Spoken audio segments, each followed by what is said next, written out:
Hi guys, അങ്ങനെ ഒടുവിൽ അബിയുടെ മണ്ടത്തരം കൊണ്ട് ജലജ സത്യങ്ങളെല്ലാം മനസ്സിലാക്കാണ്. അവന്തിക ഒരുപാട് തവണ അബിയോട് പറഞ്ഞിട്ടുണ്ട് അച്ഛനെ കുറിച്ചുള്ള കാര്യങ്ങളൊന്നും അനന്തപുരിയിൽ നിന്ന് സംസാരിക്കരുതെന്ന്.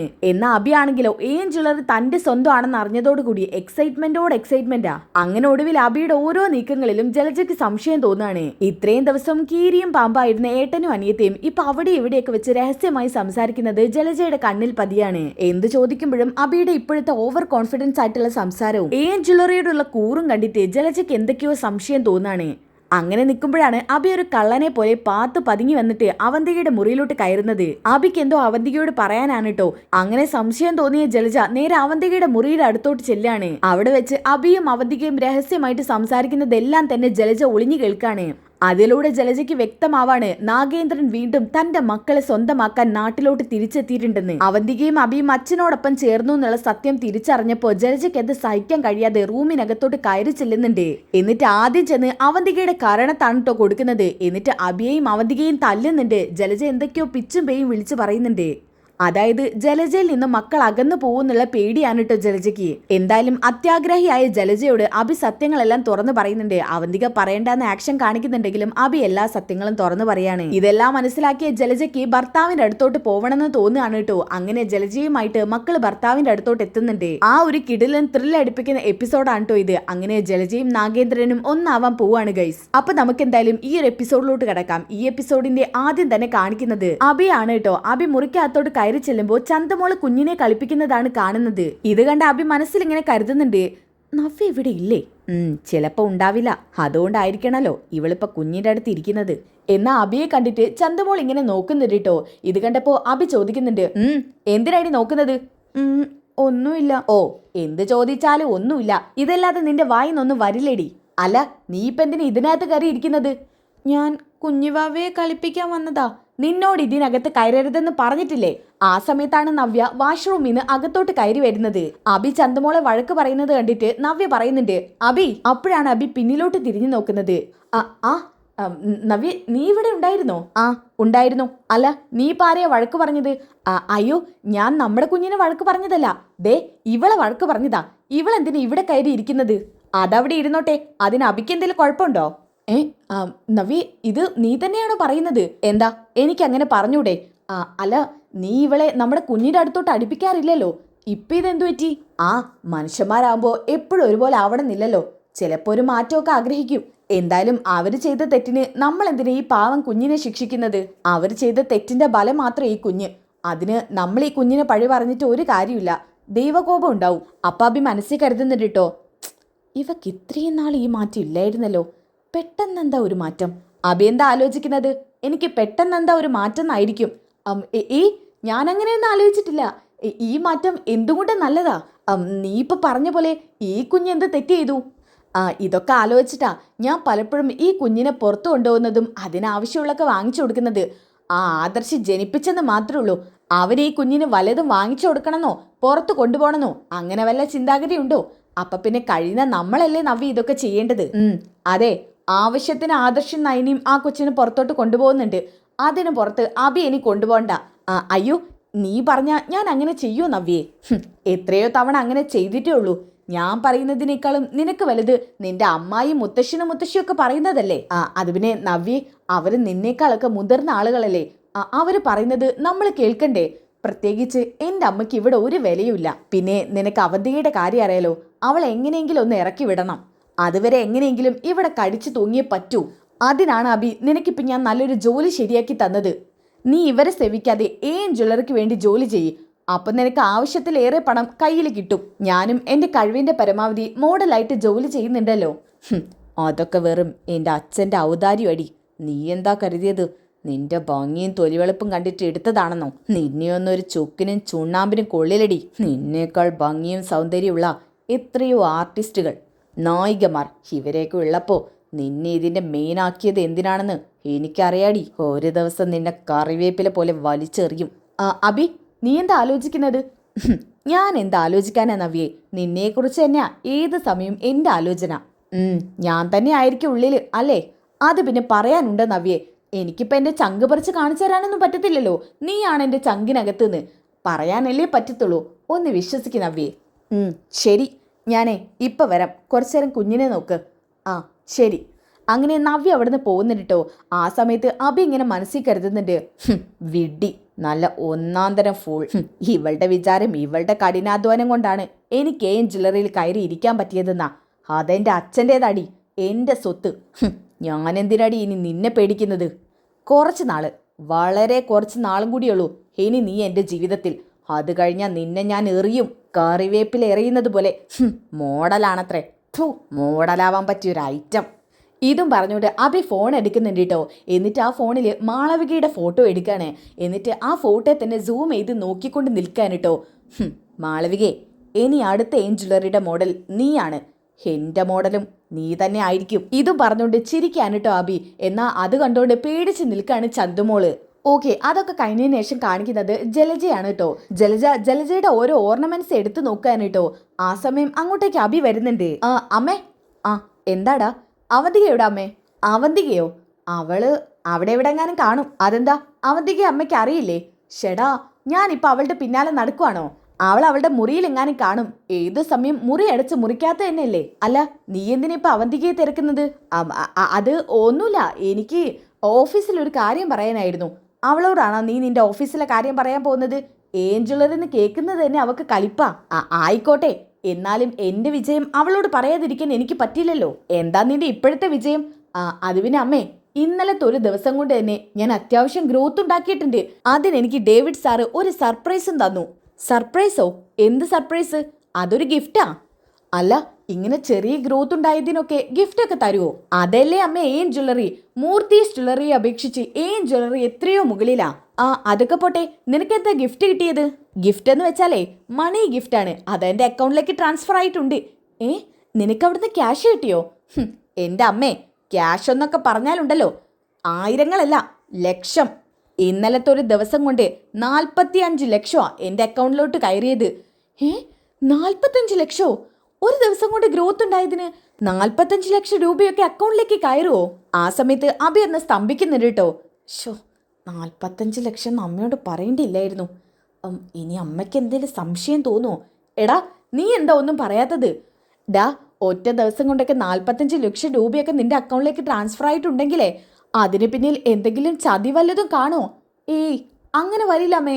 ഇതെനിക്ക് അർഹതയുള്ള പണം തന്നെയാണ് കിട്ടിയിരിക്കുന്നത്. ആണെന്ന് നിനക്ക് ഉറപ്പാണല്ലോ? ഉറപ്പാണ്. എന്നാ പിന്നെ അതിന് കൂടുതലൊന്നും വേണ്ട. 10 ലക്ഷം രൂപ, വെറും 10 ലക്ഷം രൂപ എൻ്റെ അക്കൗണ്ടിലേക്ക് ഇട്. എനിക്ക് കിട്ടിയ പ്രോഫിറ്റിൽ നിന്ന് അമ്മയ്ക്ക് എന്തിനാ 10 ലക്ഷം രൂപയൊക്കെ? അത്രയും പൈസയുടെ അത്യാവശ്യമൊക്കെ അമ്മയ്ക്കുണ്ടോ? എടാ, ഞാൻ നല്ലൊരു സാരി വാങ്ങിയിട്ട് തന്നെ ഇപ്പം എത്ര നാളായെന്നറിയോ? നിനക്ക് കാര്യമായിട്ട് ശമ്പളമൊന്നും കിട്ടുന്നില്ലല്ലോ. പണ്ട് മൂർത്തീസ് ജ്വല്ലറിയിൽ നിന്ന് നിനക്ക് അത്യാവശ്യം ശമ്പളം കിട്ടുമ്പോൾ ഞാൻ വിലപിടിപ്പുള്ള എന്തൊക്കെ വാങ്ങിയിട്ടതാ. ഇപ്പം നീ എനിക്ക് കാശും തരാറില്ല, നിനക്ക് മര്യാദയ്ക്ക് ജോലിയുമില്ല. അമ്മേ, എന്നും കരുതി 10 ലക്ഷം രൂപയുടെ പർച്ചേസിംഗ് ഒക്കെ അമ്മയ്ക്കുണ്ടോ? എടാ, ദേ നോക്കിയേ, ഇതൊക്കെ എൻ്റെ ഗോൾഡ് ഓർണമെന്റ്സാ. ഇതൊക്കെ പഴയതായി. ഇതൊക്കെ എനിക്ക് മൂർത്തീസ് ജ്വല്ലറിയിൽ പോയിട്ട് മാറ്റി വാങ്ങിക്കണം. മൂർത്തീസ് ജ്വല്ലറിയോ? ഇനി മൂർത്തീസ് ജ്വല്ലറിയിൽ കടുക്കരുത്. എല്ലാത്തിനും ജ്വല്ലറി. അവിടെ ചെന്നിട്ട് വേണം അമ്മ ഇതൊക്കെ മാറ്റാൻ. അതെങ്ങാനും ആരെങ്കിലും അറിഞ്ഞാലോ? അറിയട്ടെ അമ്മേ, നമ്മളെന്തായാലും അവരെ സേവിക്കുന്നില്ലെന്ന് അവരറിയട്ടെ. അമ്മയ്ക്കിപ്പോൾ എത്ര പണമാണ് വേണ്ടത്?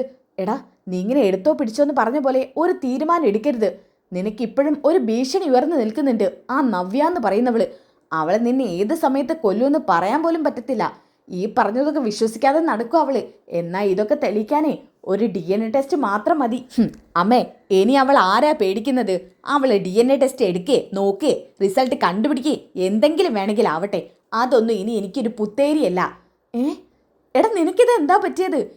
ജ്വല്ലറിയിൽ നീ കയറാൻ കാരണക്കാരി വരെ അവളാ. അവളൊന്ന് ആ ഡേവിഡിനോട് വിളിച്ചു പറഞ്ഞാലേ നിനക്കുള്ള ജോലി നഷ്ടപ്പെടും. നിന്റെ അഹങ്കാരം കുറച്ച് കുറക്കി. അമ്മേ, അഹങ്കരിക്കാൻ അർഹതയുള്ളവനാ ഞാൻ. അതുകൊണ്ട് എനിക്ക് അഹങ്കരിക്കുന്നതിൽ ഒരു കുഴപ്പമില്ല. അമ്മേ, അമ്മ കോടീശ്വരി ആവാൻ പോവാമേ. ആവാൻ പോവാണെന്നല്ല, അമ്മ കോടീശ്വരിയാണ്. ഞാൻ പോയിട്ടേ ഒന്ന് അവധികയെ കണ്ടിട്ട് വരാം. ഇപ്പം വരാട്ടോ. ഇതും പറഞ്ഞുകൊണ്ട് അബി അവിടുന്ന് പോവാണ് കേട്ടോ. എന്നാൽ ഇത് കണ്ടിട്ട് ജലജയ്ക്കൊന്നും മനസ്സിലാവുന്നില്ല. 4-5 ദിവസമേ ആയുള്ളൂ അവ മാനേജറായിട്ട്. അപ്പോഴേക്കും ഇവന് സാലറി കൂടാതെ ലക്ഷങ്ങൾ അക്കൗണ്ടിലേക്ക് ഇട്ട് കൊടുക്കുന്നു.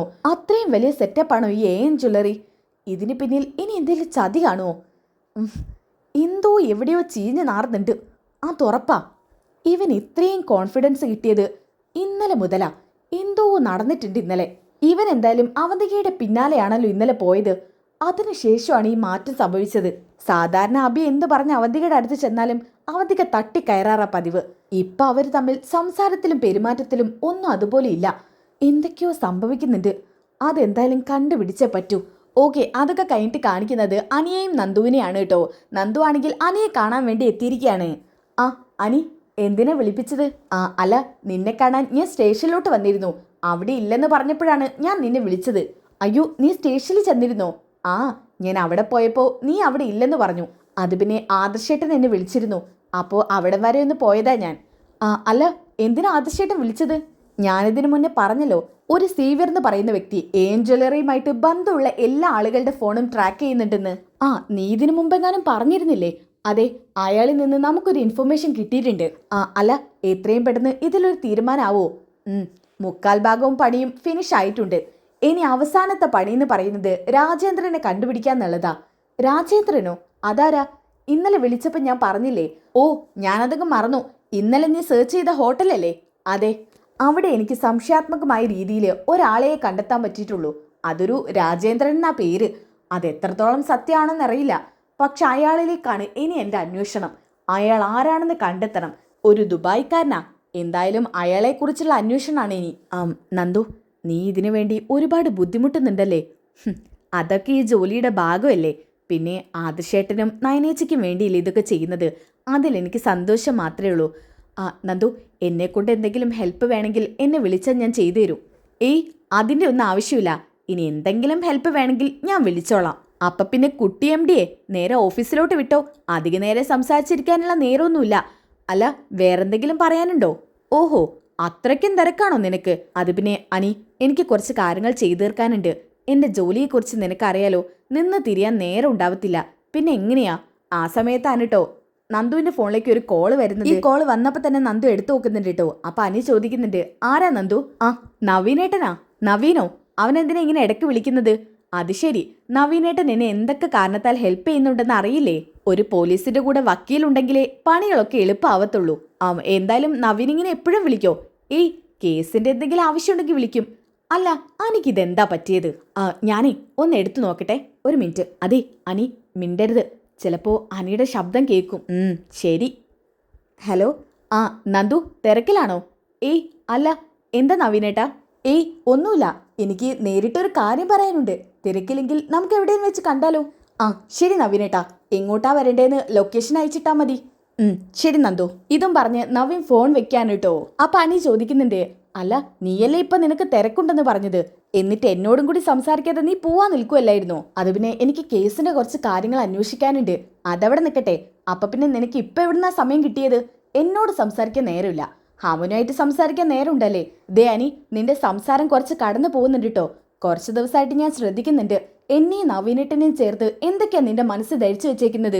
സത്യം പറയാലോ അനി, ശരിക്കും നീ എന്നെ സംശയത്തോടാണ് നോക്കുന്നതെന്ന് പോലും എനിക്കിപ്പോൾ സംശയമുണ്ട്. ദേ അനി, ഇങ്ങനെ ആവശ്യമില്ലാത്ത കണ്ണുകൊണ്ട് എന്നെയും നവീനേട്ടനെയും ചിത്രീകരിക്കുന്നുണ്ടെന്നുണ്ടെങ്കിൽ അതെനിക്ക് സഹിക്കില്ല അനി. ഓഹോ, ഞാനിപ്പോൾ പറഞ്ഞതാണോ കുറ്റം? നിനക്ക് എന്നോട് സംസാരിക്കാൻ സമയമില്ല. മതി, നിർത്ത്. ഇപ്പം നവീനേട്ടൻ വിളിച്ചപ്പോൾ ഞാൻ നവീനേട്ടൻ്റെ അടുത്ത് പോകാൻ കാരണം മറ്റൊന്നുമല്ല. അദ്ദേഹം എന്നെ കേസിന്റെ കാര്യത്തിൽ ഒരുപാട് സഹായിച്ചിട്ടുണ്ട്. അതുപോലെ തന്നെ ഇപ്പം നടന്നുകൊണ്ടിരിക്കുന്ന എന്തെങ്കിലും കേസിന്റെ കാര്യം പറയാനായിരിക്കും എന്നെ വിളിപ്പിക്കുന്നത്. അല്ലാതെ നീയോ ഞാൻ ഇപ്പം സംസാരിക്കുന്നത് പോലെ കാഷ്വലായി സംസാരിക്കാനല്ല. അങ്ങനെ സംസാരിക്കാനായിരുന്നെങ്കിൽ എനിക്ക് ഒട്ടും സമയമില്ല. അത് തന്നെ ഞാൻ നവീനേട്ടനോടും പറയുമായിരുന്നു. ഇപ്പോൾ ഏത് സമയത്തും നവീനാണല്ലോ കൂടെ. നവീൻ്റെ ഹെൽപ്പാണല്ലോ നിനക്ക് വേണ്ടത്. എന്താന്ന് വെച്ചാൽ ചെയ്തോ, ഞാൻ പോവാം. അനി, ഒന്ന് നിൽക്ക്. എന്നാൽ ഇവർ തമ്മിൽ ഇങ്ങനെ സംസാരിക്കുന്നത് പുറത്ത് നിന്ന് ഒരാൾ കാണുന്നുണ്ട് കേട്ടോ. ആ ആളെ ഇന്ന് വരെ പത്രമാറ്റിൽ കാണിച്ചിട്ടില്ല. അത് മറ്റാരും അല്ല കേട്ടോ, നവീൻ്റെ ഒരു സുഹൃത്താണ്. ഇത് കണ്ടപ്പോൾ തന്നെ നവീൻ ആ സുഹൃത്ത് വിളിക്കുന്നുണ്ട്. നവീൻ്റെ ഫോണിലേക്ക് കോൾ വരുന്നത് കണ്ടിട്ട് നവീൻ ആ ഫോൺ അറ്റൻഡ് ചെയ്യാൻ കേട്ടോ. ഹലോ. ഹലോ നവീനെ. പ്രദീപേ, എന്താ വിളിച്ചേ? അത് പിന്നെ ഞാനൊരു കാര്യം ചോദിക്കാൻ വേണ്ടി വിളിച്ചതാ. എന്താടാ, കേസിൻ്റെയോ കോടതിയുടെയോ മറ്റോ കാര്യമാണോ? അങ്ങനെയാണ് നീ ഇപ്പം സംസാരിക്കില്ലേ. എൻ്റെ വിലപ്പെട്ട സമയം നീ കളയുകയായിരിക്കും. എന്താ, നീ തിരക്കിലാണോ? ഞാൻ കുറച്ച് തിരക്കിലാ. ഞാൻ നിന്നോട് ഇതിന് മുൻപ് പറഞ്ഞില്ലേ, ഞാനൊരു പോലീസുകാരി പെണ്ണിനെ സ്നേഹിക്കുന്നത്. അവളെ മീറ്റ് ചെയ്യാൻ വേണ്ടി പോവാ. അത്യാവശ്യമൊന്നും മിനിങ്ങിയിട്ട് വേണ്ടടാ പോവാൻ. എടാ, അതിനെക്കുറിച്ച് പറയാനാ ഞാൻ വിളിച്ചത്. എന്താടാ? എടാ, നീ ഇപ്പം കാണാൻ പോകുന്നത് നമ്മുടെ SI നന്ദനയല്ലേ? അതെ. അവള് വേറൊരു പയ്യനോടൊപ്പം പുറത്തുണ്ടല്ലോ. അവരാണെങ്കിൽ നല്ല ക്ലോസ് ആയിട്ട് സംസാരിക്കുന്നത് പോലെ തോന്നുന്നു. കണ്ടിട്ട് കപ്പിൾസിനെ പോലെ തോന്നുന്നു. ഡാ, അങ്ങനെയൊന്നും സംസാരിക്കാതെ. ഞാൻ ആദ്യമായി പ്രണയിച്ച പെൺകുട്ടിയാ. ആ പെൺകുട്ടിയെ ചേർത്ത് നീ ഇങ്ങനെ സംസാരിക്കരുത്.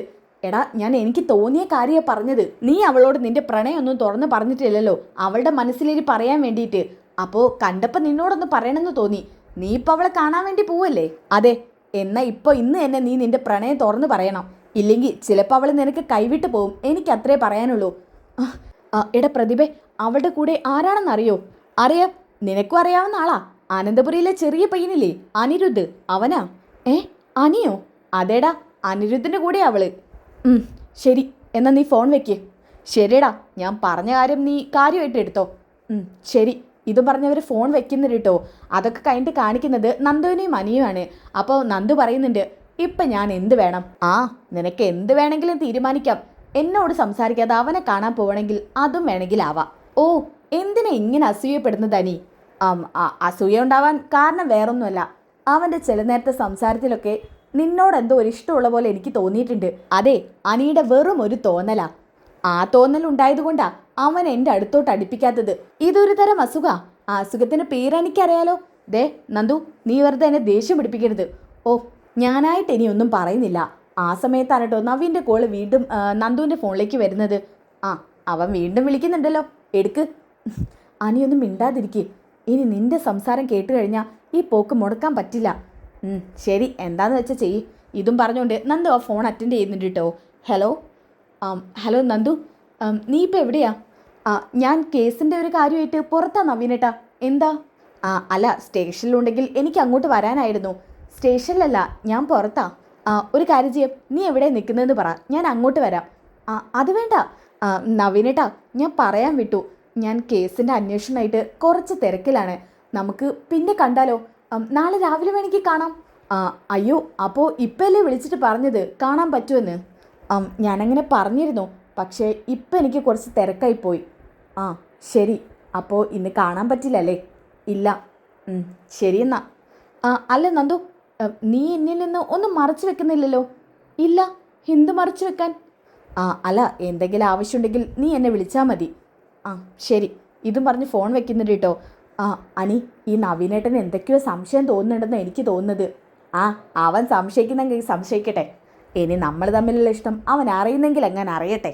പിന്നെ കാണിക്കുന്നത് നവീനെയാണ് കേട്ടോ. നവീനിങ്ങനെ മനസ്സിൽ കരുതുന്നുണ്ട്, അനിയുടെ കൂടെ സമയം ചെലവഴിക്കാൻ അവൾക്കിഷ്ടം പോലെ സമയമുണ്ട്.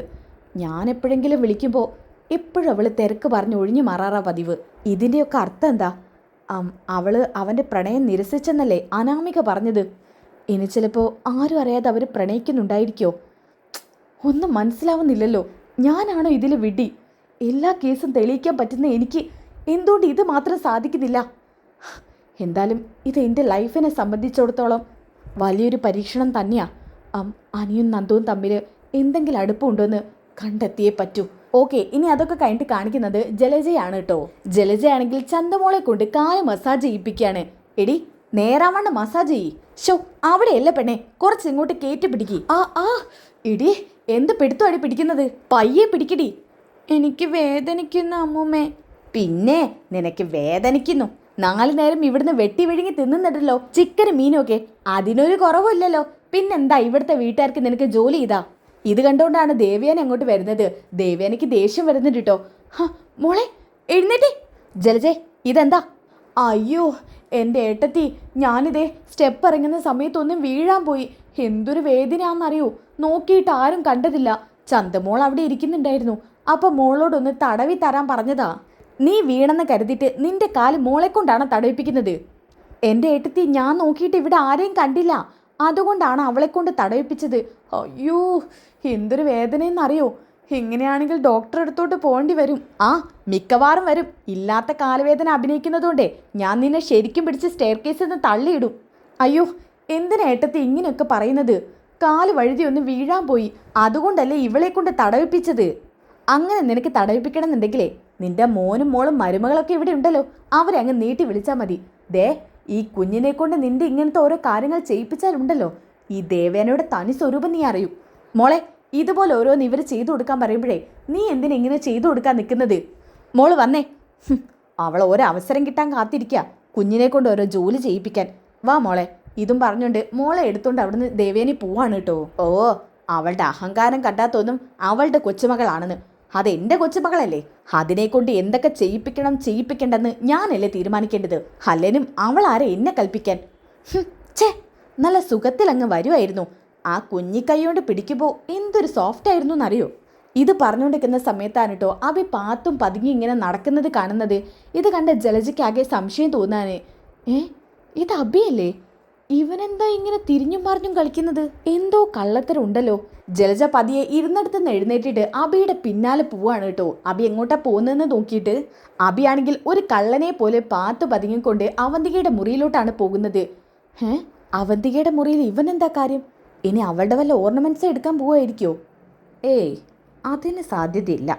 അവനെന്തായാലും അവളോട് അങ്ങനെ ചെയ്യില്ല. അല്ല, അവളതിന് റൂമിൽ തന്നെ ഉണ്ടല്ലോ. അപ്പം പിന്നെ അവർ തമ്മിൽ എന്തോ ഡിസ്കഷൻ നടക്കുന്നുണ്ട്. ഞാൻ സംശയിച്ചതുപോലെ എന്തോ അവർ മറച്ചു വെക്കുന്നുണ്ട്. അതെന്തായാലും ഇന്നത്തോടു കൂടി ഈ ജലജ പൊക്കും. അങ്ങനെ ജലജ അവന്തികയുടെ റൂമിൻ്റെ അടുത്ത് തന്നെ വന്ന് നിൽക്കാൻ കേട്ടോ. അവർ പറയുന്നതൊക്കെ ജലജയ്ക്ക് ഇപ്പം കേൾക്കാം. അപ്പോൾ അവന്തിക അഭിയോട് പറയുന്നുണ്ട് കേട്ടോ, ഏട്ടൻ എന്തിനാ ഇങ്ങോട്ട് കയറി വന്നേക്കുന്നത്? നമുക്ക് പുറത്ത് എവിടെയെങ്കിലും വെച്ച് ഇതിനെക്കുറിച്ച് സംസാരിക്കാം. ഏട്ടൻ ഇപ്പം ഇവിടെ എൻ്റെ ശത്രുവായിട്ട് തന്നെ നിന്നാൽ മതി. അവന്തികെ, എനിക്കിങ്ങനെ എപ്പോഴെപ്പോഴും ഓരോ കാര്യങ്ങൾ ചോദിക്കാനുണ്ടാകുമ്പോൾ നിന്നെ ഇങ്ങനെ എപ്പോഴെപ്പോഴും എനിക്ക് പുറത്തോട്ട് വിളിക്കാൻ പറ്റുമോ? ഓ ശരി, എന്താ ഒന്ന് പതുക്കെ പറ. ഏട്ടൻ ഇങ്ങോട്ട് വരുന്നതാരും കണ്ടിട്ടില്ലല്ലോ? ഇല്ല, ഞാൻ എല്ലായിടത്തും ശ്രദ്ധിച്ചിട്ടാണ് വന്നത്. ശരി, എന്താ ഏട്ടന് ചോദിക്കാനുള്ളത്? എനിക്കെന്തായിരിക്കും അവന്തിക്ക് ചോദിക്കാനുള്ളതെന്ന് അറിയില്ലേ? നമ്മുടെ അച്ഛനെക്കുറിച്ച്. ആ സമയത്ത് ജലജ ഇങ്ങനെ മനസ്സിൽ കരുതുന്നു കേട്ടോ. അച്ഛനെക്കുറിച്ചോ? ഇതുവരെ അച്ഛനെക്കുറിച്ച് ഒരു അക്ഷരം മിണ്ടാത്ത എൻ്റെ മക്കള് ഇപ്പം എന്തിനാ അച്ഛനെക്കുറിച്ച് ചോദിക്കുന്നത്? ഏട്ടാ, ഇവിടെ നിന്ന് അച്ഛനെക്കുറിച്ച് സംസാരിക്കണോ? നമുക്ക് പുറത്തെവിടെയെങ്കിലും വെച്ച് പറയാം. അത് പറഞ്ഞാൽ പറ്റില്ല. എനിക്ക് എൻ്റെ അച്ഛനെക്കുറിച്ച് ചില കാര്യങ്ങളൊക്കെ അറിയണം. എന്താ? എന്നാലൊന്ന് പതുക്കെ പറ. നമുക്ക് ഇന്ന് അച്ഛൻ്റെ കൂടെ ഡിന്നർ ആക്കിയാലോ? അയ്യോ, രാത്രിയൊന്നും എനിക്കങ്ങനെ പുറത്തോട്ട് വരാൻ പറ്റില്ലല്ലോ ഏട്ടാ. എടി, നിനക്കെന്തെങ്കിലും പർച്ചേസ് ഉണ്ടെന്ന് പറഞ്ഞ് എൻ്റെ കൂടെ വന്നാൽ മതി. ഏയ്, അതൊന്നും പറഞ്ഞാൽ അമ്മ വിശ്വസിക്കത്തില്ല. ഞാൻ എന്തെങ്കിലും പറഞ്ഞ് നിന്നെ കൊണ്ടുപോയിക്കോളാം. നമുക്ക് ഇന്ന് അച്ഛൻ്റെ അടുത്തോട്ട് പോയേ പറ്റൂ. അച്ഛൻ്റെ അടുത്തോട്ടോ? അപ്പോൾ ആ നാഗേന്ദ്രനുമായിട്ട് ഇവർക്കെന്താ ബന്ധം? ഏട്ടാ, ഇതുകൊണ്ട് അച്ഛൻ പറഞ്ഞത് ഏട്ടന് വിവരങ്ങളൊന്നും അറിയിക്കരുതെന്ന്. ഏട്ടൻ എത്രയും പെട്ടെന്ന് അമ്മ എങ്ങനെയെങ്കിലും അറിയിക്കാനുള്ള പണി നോക്കും. ഇപ്പം ഞാൻ അമ്മയെ അറിയിച്ചില്ലല്ലോ. നമുക്ക് അച്ഛൻ്റെ അടുത്തേക്ക് ചെല്ലണം. എനിക്ക് അച്ഛനോട് കുറേ കാര്യങ്ങൾ ചോദിച്ചറിയാനുണ്ട്. ഏട്ടാ, അത്യാഗ്രഹം മനസ്സിൽ നിന്നെടുത്ത് ഒഴിവാക്കണം. ദേ, അച്ഛൻ പറഞ്ഞതൊക്കെ ഓർക്കുന്നുണ്ടല്ലോ. അതുപോലെ വേണം നമ്മളിവിടെ നിൽക്കാൻ. അതൊക്കെ എനിക്ക് ഓർമ്മയുണ്ട് അവന്തികെ. ആ സമയത്ത് ജലജ മനസ്സിൽ കരുതുന്നുണ്ട് കേട്ടോ. ഓഹോ, അപ്പോൾ അവൻ എൻ്റെ മകളെ കൈയടക്കി കഴിഞ്ഞു.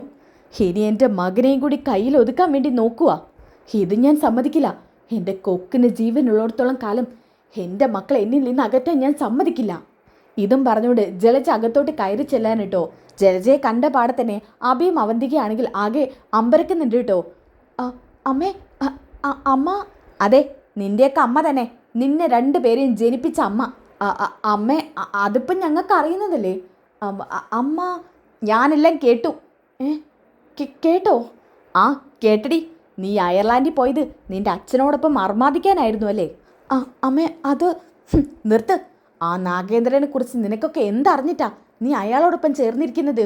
ദേ, ജീവിതം കുട്ടിച്ചോറാക്കണ്ട അയാളുടെ കൂടെ കൂടിയിട്ട്. അമ്മ ഇതെന്തൊക്കെയാ പറയുന്നത്? എനിക്കൊന്നും കേൾക്കണ്ട. ദേ, ഒരു കാര്യം ഞാൻ പറഞ്ഞു നിൽക്കാം. അയാൾ നിങ്ങളെ വലതും തന്ന് സ്വാധീനിച്ച് വെച്ചിട്ടുണ്ടെങ്കിൽ അതങ്ങ് മനസ്സിൽ നിന്ന് എടുത്ത് കളഞ്ഞേക്ക്. അയാൾ എനിക്ക് കാണുന്നത് പോലും വെറുപ്പാ. നിങ്ങൾക്കും എനിക്കും അയാളുമായിട്ട് ഒരു ബന്ധവും വേണ്ട. ഇന്ന് മുതൽ നിങ്ങൾ അയാളെ മനസ്സിൽ നിന്ന് എടുത്ത് കളഞ്ഞേക്ക്. നിനക്ക് ആരാടാ കാണേണ്ടത്? നിന്റെ തന്തയോ? അമ്മേ, അച്ഛൻ അമ്മ വിചാരിക്കുന്ന പോലെ ഒരാളല്ല. ആ സമയത്ത് അവന്തിക പറയുന്നു കേട്ടോ. ഏട്ടാ, നീ ഒന്നും മിണ്ടാതിരിക്കുക അവന്തികെ. ഇത്രയൊക്കെ അമ്മ അറിഞ്ഞ സ്ഥിതിക്ക് അച്ഛൻ ഇങ്ങനെ പഴി പറയാൻ പാടുണ്ടോ? അമ്മ അറിയണം അമ്മയുടെ ഭാഗത്താ തെറ്റ്. ഓഹോ, എൻ്റെ ഭാഗത്താ തെറ്റെന്ന് അയാൾ പറഞ്ഞ് ധരിപ്പിച്ച് കാണും. ഒരിക്കലുമല്ല. അമ്മയാ അച്ഛന് ടാലൻ്റ് ഇല്ലെന്നും പറഞ്ഞ് അച്ഛനെ പുറം തള്ളിയത്. എന്നാലേ അച്ഛനിപ്പോൾ കോടീശ്വരനാ. മൂർത്തി സ്റ്റ്യുലറിയോളം വരുന്ന ഒരു കോടീശ്വരൻ. ഏട്ടാ, ഒന്ന് നിർത്തുന്നുണ്ടോ? അവന്തികെ, നീ ആദ്യം നിർത്ത്. നമ്മുടെ അച്ഛൻ ആരാണെന്ന് അമ്മയ്ക്ക് അറിയില്ല. അതുകൊണ്ട് അമ്മ ഇങ്ങനെയൊക്കെ സംസാരിക്കുന്നത്. നമ്മുടെ അച്ഛൻ ആരാണെന്നറിയോ? ആരായാലും എനിക്കെന്താടാ? അയാൾ എനിക്ക് മുന്നിൽ ഒന്നുമല്ല. എന്നാ അമ്മ വെറുതെ കരുതുക. അമ്മയാണ് അച്ഛന് മുന്നിൽ വെറും വട്ടപൂജ്യം. ഏട്ടാ, ഞാൻ മിണ്ടാതിരിക്കുക അവന്തികെ. ഇത്രയൊക്കെ അമ്മ അറിഞ്ഞ സ്ഥിതിക്ക് ഇനി ഇതും കൂടി അറിയട്ടെ. അമ്മേ, എൻ ജ്വല്ലറി എന്ന് പറയുന്ന വലിയൊരു പ്രസ്ഥാനം ഉണ്ടല്ലോ, എൻ ജ്വല്ലറി. അത് നമുക്ക് സ്വന്തം അമ്മേ, നമ്മുടെ അച്ഛൻ്റെ അത്. A N ജ്വല്ലറിയോ? അതെ അമ്മേ, നമ്മുടെ അച്ഛൻ നാഗേന്ദ്രൻ്റെതാണ് എൻ ജ്വല്ലറി. അതായത് നമ്മുടേതാണ് അതൊക്കെ. അവന്തികെ, ഇവൻ പറയുന്നത് അത് സത്യമാണോ? അതെ, നമ്മുടെ അച്ഛൻ്റെത് എൻ ജ്വല്ലറി. അയാൾക്കെങ്ങനെ ഇത്രയും വലിയ സെറ്റപ്പൊക്കെ? അമ്മയില്ല അച്ഛന് ടാലൻ്റ് ഇല്ലെന്നും പറഞ്ഞ് ഒഴിവാക്കിയത്. പക്ഷെ അച്ഛനത് കാണിച്ചു, അച്ഛൻ്റെ ടാലൻറ്റ്. ഇപ്പം മൂർത്തീസ് ജ്വല്ലറിയെ ഇടിച്ച് താഴ്ത്തിക്കൊണ്ടിരിക്കുക അച്ഛൻ. അയ്യോ, എന്തേ ഇപ്പം അമ്മയ്ക്ക് അച്ഛൻ്റെ അടുത്തോട്ട് ചെല്ലണമെന്ന് തോന്നുന്നുണ്ടോ? അച്ഛനെ ഭാര്യ ആയിരുന്നെങ്കിൽ എത്ര നന്നായിരുന്നു എന്ന് തോന്നുന്നുണ്ടോ? ഏയ്, എനിക്കങ്ങനെയൊന്നും തോന്നുന്നില്ല. എൻ്റെ അമ്മേ, ഈ വാശിയും വിദ്വേഷവും ഒക്കെ കളഞ്ഞിട്ട് അച്ഛനോടൊപ്പം ചേരാൻ നോക്ക്. എടാ അബി, നീ അത് മാത്രം പറയരുത്. എനിക്കയാളെ കണ്ണിന് നേരെ കണ്ടൂടാ. അമ്മേ, ഈ ജ്വല്ലറി എന്നൊക്കെ പറയുന്നതേ ഇപ്പം മൂർത്തീസ് ജ്വല്ലറിയെ ഇടിച്ച് താഴ്ത്തിക്കൊണ്ടിരിക്കുക. എന്നാലും ഇല്ല. അമ്മ ഇന്ന് അച്ഛനെ കാണുന്നു. അപ്പം അവന്തിക പറയുന്നുണ്ട്, അയ്യോ, അച്ഛനെ വിവരം അറിഞ്ഞാൽ ചിലപ്പോൾ വഴക്ക് പറയും. അയാൾ പറഞ്ഞു കാണും, എന്നെയും കൊണ്ട് അങ്ങോട്ട് ചെല്ലരുതെന്ന്, എന്നോട് സത്യങ്ങൾ പറയരുതെന്നും. അച്ഛൻ മുന്നേ പറഞ്ഞിരുന്നു അമ്മയ്ക്കും ഏട്ടനൊന്നും മനസ്സിൽ വെക്കാൻ പറ്റത്തില്ലെന്ന്. അതുകൊണ്ടാണല്ലോ ഇപ്പം ഏട്ടൻ അമ്മയെ അറിയിച്ചത്. അതുകൊണ്ട് എന്താ അവന്തികെ, നമ്മുടെ കുടുംബം ഒറ്റക്കെട്ടായി സ്ട്രോങ് ആയി നിൽക്കില്ലേ? ഇന്ന് രാത്രി ഡിന്നറിന് നമ്മുടെ അമ്മയും കൂടി നമ്മുടെ കൂടെ ഉണ്ടാവും. ഇനിയിപ്പോൾ ആരെയും ബോധ്യപ്പെടുത്തേണ്ട ആവശ്യമില്ലല്ലോ. നമുക്കിന്ന് രാത്രി പോവാം. ഏയ്, ഞാനെങ്ങോട്ടുമില്ല. അതെന്താ അമ്മ ഇല്ലാത്തത്? അമ്മ വന്നേ പറ്റൂ. ഞങ്ങൾ രണ്ടുപേരും കൂടി നിങ്ങളുടെ പിണക്കം മാറ്റും. എടാ, ഞാനില്ല. അയാൾ മൂർത്തീസ് ജ്വല്ലറിയിൽ ഇടിവുകൾ മാത്രമേ സംഭവിപ്പിച്ചിട്ടുള്ളൂ. അയാൾ ഒരിക്കലും മുന്നോട്ട് വരില്ലെന്ന് കരുതിയിട്ടാണ് അയാൾ ഉപേക്ഷിച്ച് ഞാൻ ഇവിടെ തന്നെ പിടിച്ചു നിന്നത്. ഇപ്പോൾ അയാൾ മൂർത്തീസ് ജ്വല്ലറിയേക്കാളും വലിയത് കെട്ടിപ്പടുക്കുന്നൊന്നും ഞാൻ കരുതിയില്ലല്ലോ. അമ്മേ, അതൊക്കെ പോട്ടെ. അച്ഛൻ എന്തായാലും അമ്മയെ ഒരുപാട് ഇഷ്ടമാണ്.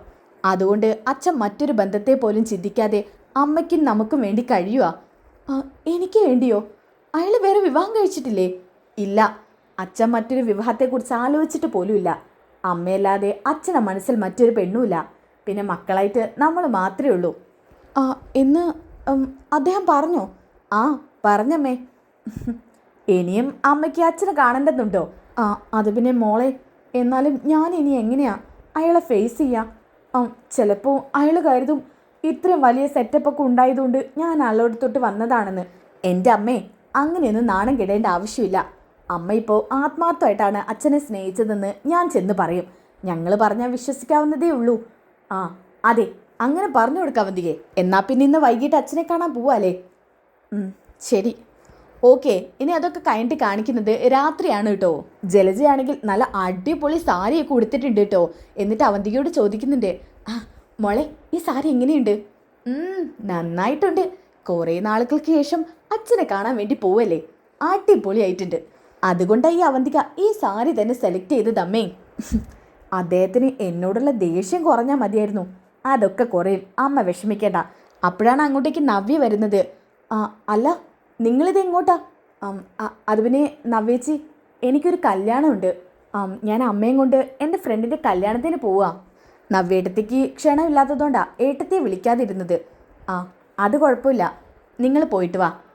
എങ്ങനെയാണ് പോകുന്നത്? അബിയേട്ടൻ കൊണ്ടാക്കി തരാമെന്ന് പറഞ്ഞു. ഓ, അബി വരുന്നുണ്ടോ? വരുന്നുണ്ട്. ശരി, അപ്പോഴാണ് അബി അങ്ങോട്ട് വരുന്നത്. എന്നാ പോവാം. അബി, നീ ഇങ്ങനെ പോവാനുള്ളതൊന്നും പറഞ്ഞില്ലല്ലോ. അയ്യോ, സോറി നവ്യേ, ഞാൻ പറയാൻ വിട്ടതാ. ഞാൻ അവരെ ഡ്രോപ്പ് ചെയ്തിട്ട് പെട്ടെന്ന് വരാം. ശരി. അങ്ങനെ അബിയാണെന്നുണ്ടെങ്കിൽ അവരെയും കൂട്ടിയിട്ട് നേരെ അച്ഛനെ കാണാൻ വേണ്ടി പോവാണ് കേട്ടോ. അങ്ങനെ ആ ഹോട്ടലിൽ എത്തുന്നുണ്ട്. അവന്തികയും അബിയും ഹോട്ടലിലോട്ട് കയറി വരുമ്പോൾ തന്നെ അവിടെ ഉണ്ടായിരുന്ന സ്റ്റാഫുകളൊക്കെ അങ്ങോട്ട് വരുന്നുണ്ട് കേട്ടോ. Welcome madam. Welcome sir. ഇത് എൻ്റെ അച്ഛൻ്റെ ഭാര്യയാ, അമ്മ. അയ്യോ മാഡം, വെൽക്കം. എടാ, ഇത്രയും വലിയ ഹോട്ടലിലാണ് നിൻ്റെ അച്ഛൻ? അതെ അമ്മേ. അപ്പോൾ അവന്തിക പറയുന്നുണ്ട്, അമ്മേ അവിടെ നിൽക്കാതെ ഇങ്ങോട്ട് വാ. ഇതും പറഞ്ഞ് അവർ ലിഫ്റ്റ് കയറുന്നുണ്ട് കേട്ടോ. എന്നിട്ട് അവന്തിക അച്ഛനെ വിളിക്കുന്നുണ്ട്. അപ്പോൾ അച്ഛൻ ഫോൺ എടുക്കുന്നുണ്ട്. ഹലോ അച്ഛ, ഞങ്ങൾ റൂമിൻ്റെ പുറത്തുണ്ട്. അച്ഛൻ ഡോറൊന്ന് തുറക്കുമോ? മോളെന്താ ഈ സമയത്ത്? അതൊക്കെ പറയാം, അച്ഛൻ വാതിൽ തുറക്ക്. എൻ്റെ കൂടെ അബിയേട്ടനും കൂടി ഉണ്ട്. എന്താ മോളെ ഇതൊക്കെ? ഈ സമയത്ത് ഇങ്ങനെ വരാൻ പാടുണ്ടോ? ഇതൊക്കെ പലർക്കും സംശയം ഉണ്ടാക്കില്ലേ? അച്ഛാ, ഇപ്പം വന്നേ പറ്റുന്നുള്ളൊരു സിറ്റുവേഷൻ ആയതുകൊണ്ട് വന്നതാ. ആ ശരി, ഞാൻ ഡോറ് തുറക്കാം, മോൾ അവിടെ തന്നെ നിൽക്ക്. ഇതും പറഞ്ഞുകൊണ്ട് നാഗേന്ദ്രൻ ഡോറ് തുറക്കാനിട്ടോ. ആ സമയത്ത് അഭിയെയും അവന്തികയും കാണിക്കുന്നുണ്ട്. ആ മക്കളെ, അകത്തോട്ട് വാ, അവിടെ നിൽക്കല്ലേ. എന്ത് പണിയാ മക്കളെ ചെയ്തത്? ഈ സമയത്തൊക്കെ ഇങ്ങോട്ട് വരാൻ പാടുണ്ടോ? അഭി, നിന്നെ അറിയിച്ചപ്പോഴേ എനിക്ക് തോന്നിയതാ നീ ഇങ്ങനെയുള്ള പരിപാടിയൊക്കെ ഒപ്പിക്കുമെന്ന്. അച്ഛാ, ഇന്നൊരു സന്തോഷമുണ്ട്, അത് അച്ഛനുമായിട്ട് ഷെയർ ചെയ്യാനാണ് ഞങ്ങൾ വന്നത്. എന്ത് സന്തോഷം? അപ്പം അഭി പറയും, ഞാൻ പറയുന്നില്ല, അവന്തിക തന്നെ പറ. ഏട്ടൻ പറയില്ലേ? ഇല്ല, നീ തന്നെ പറഞ്ഞോ.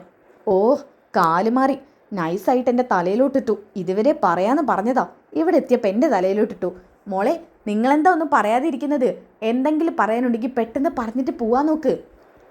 അച്ഛാ, അത് പിന്നെ പറ മോളെ. ഇന്ന് നമ്മളോടൊപ്പം ഡിന്നർ കഴിക്കാൻ ഒരാളുണ്ട്. ഡിന്നർ കഴിക്കാനോ? ഞാൻ ഡിന്നർ കഴിച്ചല്ലോ, നിങ്ങൾ കഴിച്ചില്ലേ? ഇല്ല, അച്ഛൻ്റെ അടുത്തോട്ട് വന്നിട്ട് ഒരുമിച്ച് കഴിക്കാമെന്ന് കരുതി. ഇതൊന്നും പതിവില്ലാത്തതല്ലേ മോളെ, പിന്നെ ഇപ്പം എന്തിനാ ഡിന്നർ കഴിക്കാൻ എന്നെ കാണാൻ ഇങ്ങോട്ട് വന്നത്? അച്ഛാ, അച്ഛൻ ഇങ്ങനെ ഇതുതന്നെ പറഞ്ഞുകൊണ്ടിരിക്കാതെ. ശരി. അല്ല, നേരത്തെ എന്താ പറഞ്ഞത്? ഒരാളും കൂടി ഉണ്ടെന്നോ? അതെ. ആരാ? അപ്പം അഭി പറയുന്നുണ്ട്, അച്ഛന് വേണ്ടപ്പെട്ട ആളാ. എനിക്ക് വേണ്ടപ്പെട്ട ആളോ? എന്താ മോളെ ഇത്? ആരാന്ന് തുറന്നു പറ. അമ്മ. അമ്മ അച്ഛൻ്റെ ഭാര്യ. എന്ത്? അമ്മയോ? ജലജയുടെ കാര്യമാണോ നിങ്ങൾ പറയുന്നത്? അതെ. ഛേ, ജലജയോട് ആരാ ഈ കാര്യം പറഞ്ഞത്? അത് പിന്നെ അച്ഛാ, ഞങ്ങൾ പറയുന്നത് അമ്മ ഒളിഞ്ഞു കേട്ടതാ. ഷേ, നിങ്ങളോട് ഞാൻ പറഞ്ഞിട്ടില്ലേ ഇത്തരം കാര്യങ്ങളൊന്നും അകത്ത് വെച്ച് സംസാരിക്കരുതെന്ന്? അച്ഛാ, അത് പിന്നെ പറ്റിപ്പോയി. എന്താ അവധിക ഇത്? അഭി, നിന്നെ അറിയിച്ചത് എല്ലാത്തിനും കാരണമായത്. ഇതിങ്ങനെ കുറച്ച് നാളും കൂടി മുന്നോട്ട് പോകണമായിരുന്നു. അച്ഛാ, അച്ഛൻ്റെ കാല് ഞാൻ പിടിക്കാം. അമ്മ എങ്ങനെയൊക്കെയോ അറിഞ്ഞു. ഇനിയിപ്പോൾ അത് നമുക്ക് തിരുത്താനൊന്നും പറ്റത്തില്ലല്ലോ. എന്നിട്ട് അവൾ കൂടെ വന്നിട്ടുണ്ടോ? വന്നിട്ടുണ്ട്. ഇങ്ങോട്ട് കണ്ടില്ലല്ലോ. ഞങ്ങൾ വേറെ റൂമിൽ ഇരുത്തിയേക്കുവാ. ഓ, എനിക്ക് അവളെ കാണണമെന്നൊന്നുമില്ല. എന്നെ ഉപേക്ഷിച്ചിട്ട് പോയതല്ലേ, ഇനി ഞാൻ എന്തിനാ അവളെ കാണുന്നത്?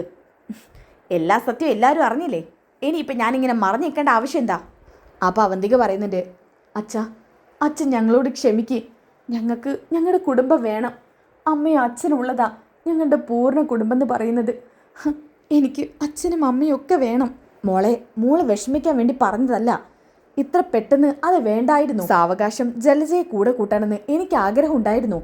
എന്നാലും അവൾ ഇത്ര പെട്ടെന്ന് വിവരങ്ങളൊന്നും അറിയാൻ പാടില്ലായിരുന്നു.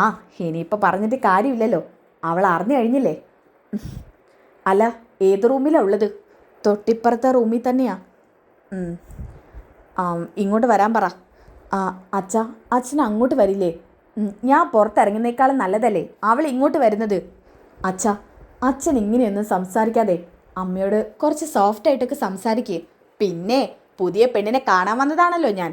അവളോടൊപ്പം 5-6 വർഷം ജീവിച്ചതിന് ശേഷമാണ് ഞാൻ നാട് വിട്ടത്. അത്രയും കാലം അവളുടെ കൂടെ ഉണ്ടായിരുന്നു. അതുകൊണ്ട് അവൾ പുതുപ്പെണ്ണൊന്നുമല്ല. ഒരു മയത്തിലൊക്കെ സംസാരിക്കച്ചാ. ശരി, എൻ്റെ മക്കൾക്ക് വേണ്ടി ഞാൻ അങ്ങനെ സംസാരിക്കാം. നമുക്ക് ജലജ ഇരിക്കുന്ന മുറിയിലോട്ട് പോവാം. ശരി. അച്ഛനമ്മയോട് നല്ലോണം സംസാരിക്കണേ എന്ന് അഭി പറയുന്നുണ്ട് കേട്ടോ. നിങ്ങളൊക്കെ ഇത്രയും വരെ എത്തിച്ചില്ലേ, ഇനിയിപ്പോൾ സംസാരിക്കാം. ഇതും പറഞ്ഞുകൊണ്ട് നേരെ ജലജയുടെ മുറി തുറക്കുന്നുണ്ട് കേട്ടോ. ആ സമയത്ത് ജലജ അവിടെ ബെഡിൽ ഇരിക്കുന്നുണ്ടായിരിക്കും. പെട്ടെന്ന് ജലജ നോക്കുമ്പോൾ നാഗേന്ദ്രനെയാണ് കാണുന്നത്. നാഗേന്ദ്രനെ കണ്ടപ്പോൾ തന്നെ ജലജയ്ക്കാകെ സങ്കടവും സന്തോഷവും എന്തൊക്കെയോ വരാൻ കേട്ടോ. ചെറിയൊരു ചിരിയും സന്തോഷവും ഒക്കെ വരുന്നുണ്ട്, കണ്ണ് നിറയുന്നുണ്ട് കേട്ടോ. അങ്ങനെ നാഗേന്ദ്രൻ അടുത്തോട്ട് ചെല്ലുന്നുണ്ട്. ജലജയ്ക്ക് എന്നോടിപ്പോൾ വിരോധമുണ്ടോ? അപ്പോൾ അവന്തിക പറയുന്നുണ്ട്, എന്നാൽ പിന്നെ ഞാനും ഏട്ടനും അപ്പുറത്തെ മുറിയിലോട്ട് പോവാം, നിങ്ങൾ സംസാരിക്കേ. അങ്ങനെ അതും പറഞ്ഞ് അവരവിടുന്ന് പോകുന്നുണ്ട് കേട്ടോ. അവന്തിക്ക് അച്ഛനും അമ്മയും സെറ്റായാൽ മതിയായിരുന്നു അല്ലേ? ഇതുവരെ എത്തിയില്ലേ, ഇനിയിപ്പോൾ സെറ്റായാൽ മതിയായിരുന്നു. അപ്പോൾ നാഗേന്ദ്രൻ ചോദിക്കുന്നുണ്ട്, നീ എന്താ ഒന്നും പറയാത്തത്? നിനക്കെന്താ ഇപ്പം സംസാരിക്കാനൊന്നുമില്ലേ? അത് പിന്നെ നാഗേട്ടൻ, ഈ വിളി കേൾക്കാൻ ഞാൻ എത്ര കൊതിച്ചിട്ടുണ്ടെന്നറിയോ? നാഗേട്ട, എനിക്കൊരു തെറ്റ് പറ്റിപ്പോയി. മൂർത്തീസ് ജ്വല്ലറിയിൽ നിന്ന് ഒന്നുമില്ലാതെ വെറും 0 ബാലൻസായി ഇറങ്ങേണ്ടി വന്ന എൻ്റെ അവസ്ഥ. ആ സമയത്ത് കൂടെ നിൽക്കേണ്ട ഭാര്യ പോലും എൻ്റെ കൂടെ നിന്നില്ല, പടിയിറക്കി വിട്ടു. ആ വീട്ടുകാർ, കൂട്ടത്തിൽ ഞാൻ ജീവനോളം സ്നേഹിച്ച എൻ്റെ മക്കളും എൻ്റെ ഭാര്യയും. അന്ന് തൊട്ട് ഇന്ന് വരെ ഞാൻ എൻ്റെ മക്കൾക്ക് വേണ്ടി ജീവിക്കുക. നിന്റെ സ്ഥാനത്ത് ഞാൻ മറ്റൊരാളെ കണ്ടിട്ടില്ല. എനിക്കിനി കാണാനും കഴിയില്ല. നാഗേട്ട, തെറ്റ് പറ്റിപ്പോയി. എന്നോട് ക്ഷമിക്ക് നാഗേട്ട. ക്ഷമിക്കാൻ ഞാനാരാ? എൻ്റെ ഭാഗത്തും കുറച്ചൊക്കെ തെറ്റുണ്ടായിരുന്നു. നോക്കേണ്ട സമയത്ത് നിങ്ങളൊന്നും മര്യാദയ്ക്ക് നോക്കിയില്ല. ആ വീട്ടിൽ നിന്ന് പടി ഇറങ്ങിയപ്പോഴാണ് ഞാൻ പലതും പഠിച്ചത്. എന്തായാലും ഇപ്പം ഞാൻ മൂർത്തി ജ്വല്ലറിയേക്കാളും മുകളിലാണ്. അതുകൊണ്ട് ആ മൂർത്തിയുടെ പതനമാണ് ഞാൻ ആഗ്രഹിക്കുന്നത്. അത് കണ്ടു കഴിഞ്ഞാൽ പിന്നെ ഞാൻ എൻ്റെ കുടുംബത്തോടൊപ്പം സന്തോഷമായിട്ട് ജീവിക്കും. നാഗേട്ട, എന്നോട് നാഗേട്ടൻ പൊറുക്കണം. ഇതും പറഞ്ഞുകൊണ്ട് നാഗേന്ദ്രൻ്റെ കാൽക്കൽ വീഴാൻ കേട്ടോ. ജലജേ, വേണ്ട. നിന്നോട് ഞാനിതിനെ ക്ഷമിക്കുന്നത് അതിൻ്റെ ആവശ്യം എനിക്കില്ല. എന്നുവെച്ചാൽ നീ തെറ്റൊന്നും ചെയ്തിട്ടില്ല. ഞാനും പല തെറ്റുകളൊക്കെ അന്ന് ചെയ്തിട്ടുണ്ട്. ഏതൊരു പെണ്ണായാലും ഇങ്ങനെയുള്ള തീരുമാനം തന്നെ എടുക്കത്തുള്ളൂ. വട്ടപ്പൂജയായ ഭർത്താവിൻ്റെ കൂടെ വരുന്നേക്കാളും നല്ലത് കോടീശ്വരന്മാരായവരുടെ വീട്ടിൽ നിൽക്കുന്നത് തന്നെയാണ്. അതുകൊണ്ട് എൻ്റെ മക്കൾക്കിപ്പോൾ ഒരു ബുദ്ധിമുട്ടും നീ ഉണ്ടാക്കിയിട്ടില്ല, ഒരു കുറവും നീ വരുത്തിയിട്ടില്ല. നിന്നെ ഞാൻ ഒരിക്കലും വേറൊരു രീതിയിൽ കാണില്ല. ഞാൻ നിന്നോട് അവസാനമായിട്ടൊരു ചോദ്യം ചോദിക്കട്ടെ? ചോദിച്ചോ. ഇനി അങ്ങോട്ട് നിനക്കെൻ്റെ ഭാര്യയായി തുടരാൻ കഴിയില്ലെന്ന് എനിക്കറിയാം. അതുകൊണ്ട് എന്നെ ഒരു നല്ല സുഹൃത്തായിട്ടെങ്കിലും നീ കാണണം. നമ്മളുടെ ബന്ധം എപ്പോഴും നല്ല രീതിയിൽ ഉണ്ടായിരിക്കണം. നാഗേട്ട, എന്നെ കൈവിട്ട് കളയില്ല നാഗേട്ട. എനിക്ക് നാഗേട്ടൻ വേണം. ജലജെ, നീ എന്തേ പറയുന്നത്? നാഗേട്ട, നമുക്കിനി ഒരുമിച്ച് ജീവിച്ചൂടെ? മനസ്സിൽ തട്ടി ആത്മാർത്ഥമായിട്ട് പറയുക. ഞാൻ ആരെയാണോ ഇടിച്ച് താഴ്ത്താൻ ശ്രമിച്ചത് അവരുടെ പതനം തന്നെ ഇപ്പം നാഗേട്ടനും ആഗ്രഹിക്കുന്നത്. അതുകൊണ്ട് നാഗേട്ടൻ്റെ കൂടെ ഞാൻ എന്തിനും ഏതിനും ഉണ്ടാവും. ജലജെ, അപ്പോൾ നീ എന്നോടൊപ്പം ജീവിക്കാൻ തീരുമാനിച്ചോ? എന്നെയും എൻ്റെ മക്കളെയും വേണ്ടാത്ത ആ വീട്ടിൽ നിൽക്കുന്നേക്കാളും നല്ലതല്ലേ നാഗേട്ടനോടൊപ്പം വരുന്നത്? എന്നെങ്കിലും ഞങ്ങൾ ആ വീട്ടിൽ നിന്ന് ഇറക്കിക്കൊണ്ട് പോകുന്നുള്ള പ്രതീക്ഷ ഉണ്ടായിരുന്നു. പക്ഷേ നാഗേട്ടൻ ഒരിക്കൽ പോലും വന്നില്ല. അതോടുകൂടി ഞാൻ ആ പ്രതീക്ഷ വിട്ടതാ. അത്രയും കാലം നാഗേട്ടന് വേണ്ടി ഞാൻ ജീവിച്ചിരുന്നു. പോട്ടെ ജലജെ, നമുക്കിനി സന്തോഷത്തോടു കൂടി എല്ലാവരുടെ മുന്നിൽ തലയുയർത്തി ജീവിക്കാം. അതിനു വേണ്ടിയുള്ള നെറ്റോട്ടത്തിലാണ് ഞാൻ. എന്തായാലും അനന്തപുരിക്കാരെ ഇടിച്ചു താഴ്ത്തും ഞാൻ. അവരെല്ലാവരും അനന്തപുരിയിൽ നിന്ന് ഇറങ്ങി തരേണ്ടി വരും. അങ്ങനൊരു ദിവസം നമ്മൾ തലയെടുപ്പോടു കൂടി അനന്തപുരിയിൽ കയറി ചെല്ലും. പിന്നെ എല്ലാം നമുക്കാ. ജലജെ, അതൊക്കെ നീ മനസ്സിൽ കണ്ടോ? അങ്ങനെ ജലജയും നാഗേന്ദ്രനും ഒന്നാവാണ് ഗൈസ്. അപ്പോൾ ഈ ഒരു എപ്പിസോഡ് നിങ്ങൾക്ക് ഇഷ്ടപ്പെട്ടോ? ഇതിൻ്റെ ബാക്കി എപ്പിസോഡ് നിങ്ങൾക്ക് കിട്ടണ്ടേ? അതിനുവേണ്ടി നിങ്ങൾ നെക്സ്റ്റ് എപ്പിസോഡ് ഒന്ന് കമൻറ്റ് ചെയ്യുക. നെക്സ്റ്റ് എപ്പിസോഡ് ഒന്ന് കമൻറ്റ് ചെയ്താൽ ഉടനടി നെക്സ്റ്റ് എപ്പിസോഡ് അപ്ലോഡ് ചെയ്യുന്നതായിരിക്കും. അപ്പോൾ ഈ വീഡിയോ ഇഷ്ടപ്പെട്ടാൽ ലൈക്ക് ചെയ്യാനും സബ്സ്ക്രൈബ് ചെയ്യാനും കമൻറ്റ് ചെയ്യാനും മറക്കണ്ട. അപ്പോൾ നെക്സ്റ്റ് വീഡിയോയിൽ കാണുന്നവരേക്കും എല്ലാവർക്കും ബൈ ഗൈസ്.